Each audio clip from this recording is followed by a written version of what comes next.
see if we can do this. I mean, that's pretty awesome. Every home gym owner has their favorite accessories and toys. You've got all these different types of clips you could choose from, different weight plates that you can make your own. Your home gym, it's really whatever you make it, and accessories can go a really long way in making it your own. In this quick video, I want to show you my favorite totally random home gym accessories that I have. Not the common ones like the clips or the cable attachments or the things that you would really think about. Stuff that you might not even know exists, but I think totally changed the landscape of my home gym. So let's do it. And by the way, recent videos have taught me two things. One, I'm really long-winded, and two, filming with the lights off, even though these lights are cool, is a really stupid idea. So this video, it'll be short and sweet, and let there be light.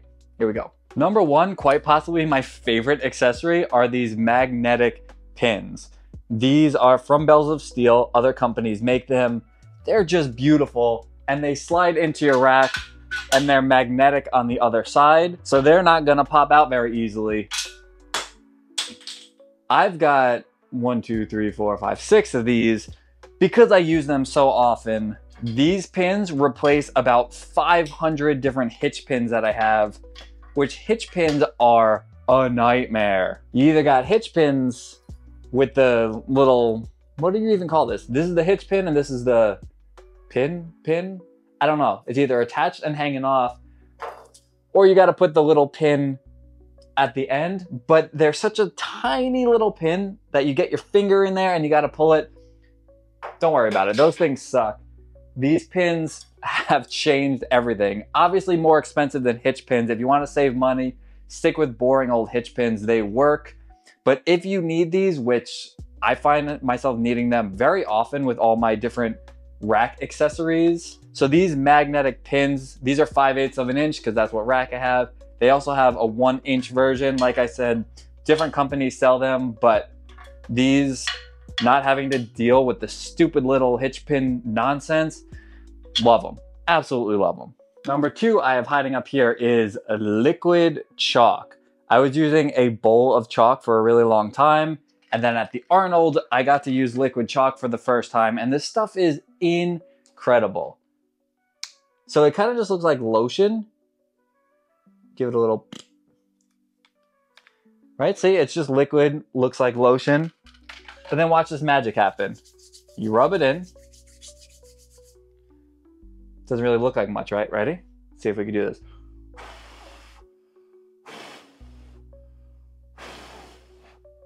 I mean, that's pretty awesome.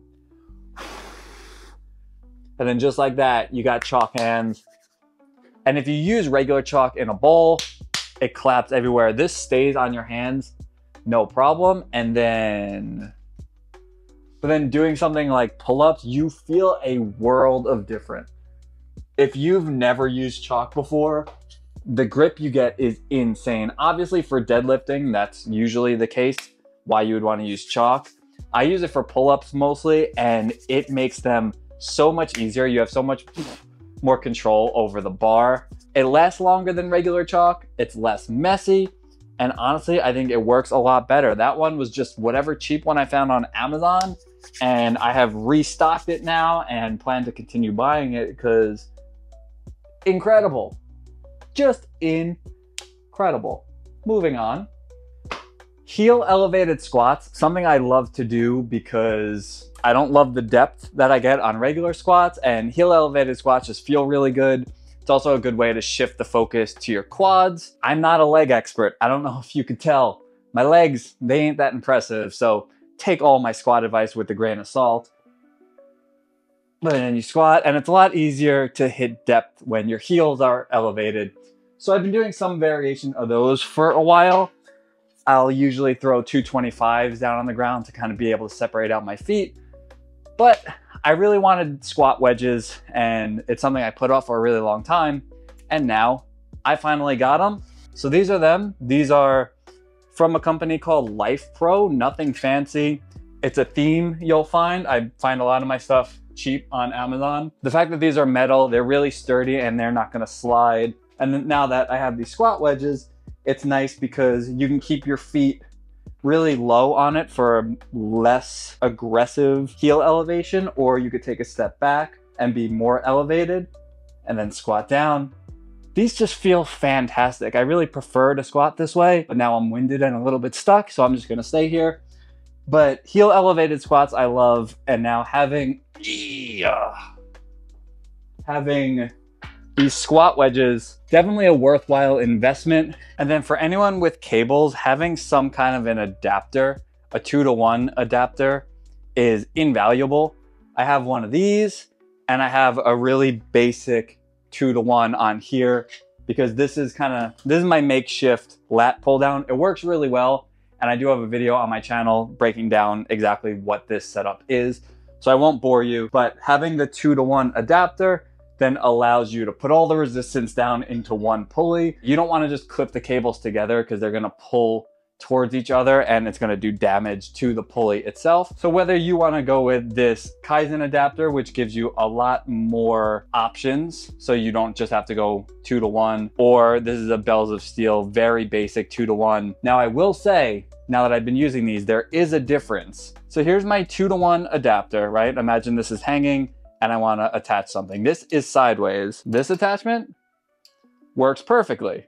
It's straight because this is attached sideways. If I were doing triceps, that doesn't work because my 2 cables are going to be here, I'm going to be standing here, and my attachment is sideways. You can either get another adapter or you can do 2 carabiners.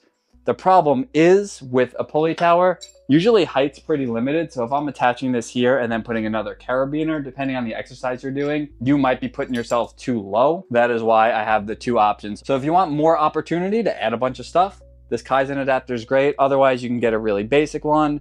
And then if you run into the sideways issue, you do the double carabiner thing. Maybe not ideal, but for a cheap and easy solution, great accessories to have. And my last one here, it's not the Dwight Schrute flag, although highly recommend. I think it was an Etsy purchase.